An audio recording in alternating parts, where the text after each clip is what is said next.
Kami tajam, tidak melukai. Kami kritis, tidak menghakimi. Merah Putih, solusi untuk Indonesia. Kalau kita bicara CPO sawit misalnya, kita ekspor terbesar di dunia, tapi bukan punya kita loh Pak. Dimiliki oleh asing sebagian juga. besar punya kita lah. Gitu. Sebagian besar Cuma punya pernah kita. dipermasalahkan di kita aja di Amerika kemarin. Pak. Dan sekarang kan term begitu kan sudah nggak bisa lagi. Pada zaman globalisasi itu tidak ada lagi disebut ini perusahaan Amerika, ini perusahaan Eropa. Perusahaannya sudah begitu mengglobal, pemegang sahamnya mungkin banyak juga orang Indonesia yang punya perusahaan di Singapura. Jadi kelihatannya perusahaan Singapura, tapi dalamnya lagi belum tentu itu perusahaan Singapura juga. Pak Dahlan ini bicara soal bagaimana perasaan sebagai masyarakat, Pak Dahlan. Ini menarik kalau Pak Dahlan mengatakan Indonesia di hati Dahlaniskan. Yang muncul pertama kali ketika pertanyaan saya pertama adalah nada optimis dan positif. Karena rupanya tidak sedikit juga orang yang punya nada pesimis di hatinya. No hope, tidak ada keharapan untuk Indonesia. Bagaimana menumbuhkan harapan itu sebenarnya, Pak Dahlan? Saya kira begini ya, kita pakai statistik. 10 tahun yang lalu, kalau ada orang mengatakan kelak 10 tahun lagi, pendapatan per kapita rakyat Indonesia itu 3.500 US dollar, pasti orang seperti itu dianggap gila. Indonesia 3.500, yang bener aja. Indonesia 3.500, begitu, pasti begitu. Tapi kan nyatanya hari ini 10 tahun kemudian itu kan tercapai. Sehingga kalau ini diproyeksikan, ilmu statistik kan begitu. 10 tahun yang lalu diproyeksikan 10 tahun yang akan datang, berarti 10 tahun yang akan datang itu pendapatan per kapita rakyat Indonesia itu minimal itu 10.000 US dollar, bisa 12.000. Nah, tapi kalau sekarang ada orang mengatakan begitu, mungkin dianggap orang gila juga. Indonesia bisa. Wong kalau kita nonton TV kayak gitu berantakannya kan begitu. Tapi kalau dengan angka 12.000 itu menjadi tolak ukur kita 10 tahun yang akan datang, tentu akan ada hal-hal yang kita lakukan untuk mencapai terobosan, untuk mencapai progres itu. Apa terobosannya, Pak? Kerja keras sekali, harus kerja keras sekali, harus kerja keras. Ini tidak bisa kita hanya terus berpikir politik, tidak bisa Pak politik menjadi panglima, tidak bisa setiap hari kita bicara politik, dan sayangnya rakyat kita ajari untuk tiap hari bicara politik. Nah, tapi katanya itu ada kerja keras, kerja cerdas, kerja ikhlas, begitu Pak? Iyalah, kira-kira begitu. Bukan begitu Pak? Oke, baik. Tapi beberapa hal yang saya ingin menyoroti soal Pak Dahlan dalam beberapa kali gitu ya, beberapa hal yang menjadi perhatian publik. Mulai Pak Dahlan naik kereta ke istana di Bogor, itu ya, itu apa yang coba ingin ditunjukkan oleh Pak Dahlan ke rakyat? Karena masih ada orang nada miring Pak Dahlan. Mohon maaf Pak Dahlan ya. Ya nggak apa-apa. Pencitraan. Wajar. Pak Dahlan untuk masuk ke dunia politik misalnya gitu. Gimana Pak Dahlan? Wajar seperti itu. Nah, kan kereta api itu kan di bawah BUMN. Saya kan pengen mengetahui apakah direksi kereta api yang sekarang itu sudah kerja betul atau belum, sudah kerja cerdas atau belum, sudah ada perbaikan atau belum. Bagaimana cara saya tahu bagaimana? Coba tunjukkan. Apakah kalau saya sudah membaca laporan saya dianggap tahu? Kalau saya misalnya ajak rapat mereka, apakah saya sudah anggap tahu? Menurut saya belum. Saya harus melihat sendiri, harus merasakan sendiri. Kalau di rapat-rapat itu apa yang disampaikan? Kan Pak Dahlan ini orang yang tidak mau banyak rapat begitu ya. Ya justru itu, saya harus ke lapangan, harus melihat sendiri, dan di situ saya bisa melihat denyut dari sebuah aktivitas. Dari situ saya bisa menyimpulkan, oh ini ada kemajuan, oh ini tidak ada kemajuan. Seperti kemarin di jalan tol itu kan, saya udah 3 bulan mengatakan nggak boleh ada antri masuk tol. Tiap minggu saya ingatkan, tapi karena nggak ada kemajuan, saya melakukan apa yang saya lakukan kemarin yang heboh itu. Nah, tetapi kalau di kereta api saya lihat memang masih belum baik, tapi kemajuannya itu jelas sekali. Dari bulan ke bulan itu ada peningkatan kemajuannya. Pak, mendatangi langsung itu adalah cara paling efektif untuk saat ini menurut Pak Dahlan? Menurut pendapat saya begini.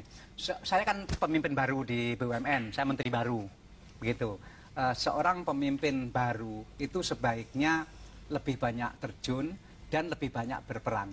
Katakanlah sistem itu kira-kira memegang peranan 30%. Top pimpinan 70%. Tetapi jangan terus begitu. Jadi saya pun tahun depan akan mengurangi supaya sistem lebih lebih jalan. Lebih mendominasi. Ya, tapi untuk tahap-tahap pertama tidak bisa seperti itu. Kita tahu BUMN itu kan menguasai banyak hajat hidup orang banyak Pak Dahlan ya, begitu ya. Bagaimana Pak Dahlan mengembalikan itu ke track kalau ada persepsi bahwa BUMN itu lebih kepada korporasi, tidak bicara soal bagaimana kebutuhan rakyat. Bicaranya profit, terus untung, terus Pak Dahlan. saya kira betul begitu. Nah, ketika saya diangkat menjadi menteri, saya berpikir memang kan negara ini punya alat namanya APBN. Tetapi menggunakan APBN kan tidak ada fleksibilitas. Padahal kadang-kadang kita memerlukan tindakan yang untuk memperbaiki ekonomi, kadang-kadang kita perlu langkah yang lebih cepat. Tetapi saya menyadari bahwa BUMN dengan aset yang 3.000 triliun itu bisa dipakai oleh pemerintah untuk alat juga untuk kemajuan ekonomi. Jadi di samping APBN ada BUMN. Jadi kalau misalnya saya presiden, saya harus tahu ini bahwa saya punya 2 alat. Alat yang satu adalah APBN, alat yang lain adalah BUMN. Saya menyadari sekali itu, karena itu misalnya saya segera merumuskan bagaimana agar BUMN ini bergerak sesuai dengan yang diperlukan oleh negara ini. Karena itu saya segera bergerak di bidang pangan. Jangan BUMN menangani hal-hal yang sangat sepele, yang sebetulnya tidak terlalu diperlukan. Contohnya Pak? Contohnya apa? Yang sepele yang tidak diperlukan itu? Ya, minta maaf ya. Misalnya sekarang ada angkutan bis. Udah pasti itu swasta semua bisa melakukan. Kemudian angkutan juga sudah bukan problem yang terbesar dari segi penyediaannya ya. Malah sekarang terlalu banyak angkutan malah macet, itu kan persoalan lain.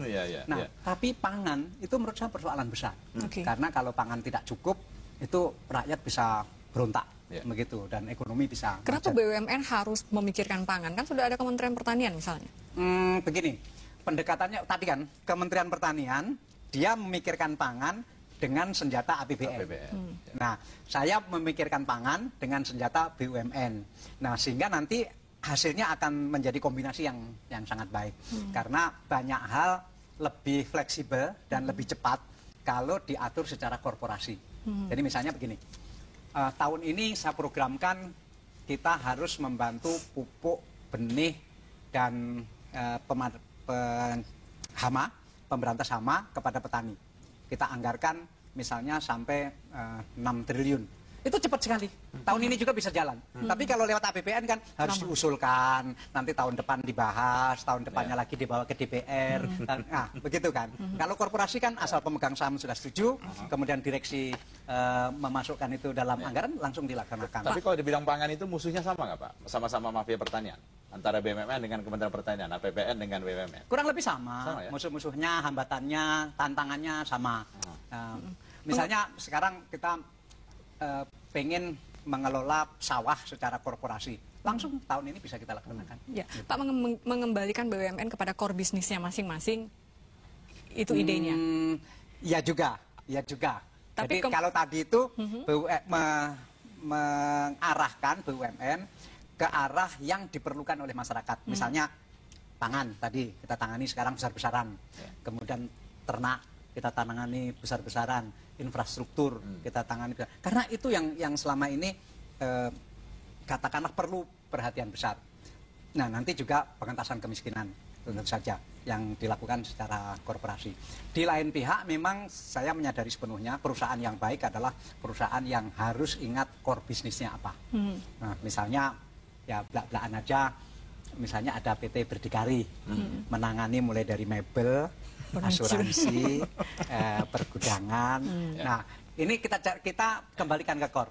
Saya sudah putuskan PT Berdikari hanya boleh berusaha di bidang pembibitan sapi. Nanti alasannya ekstensifikasi usaha, Pak.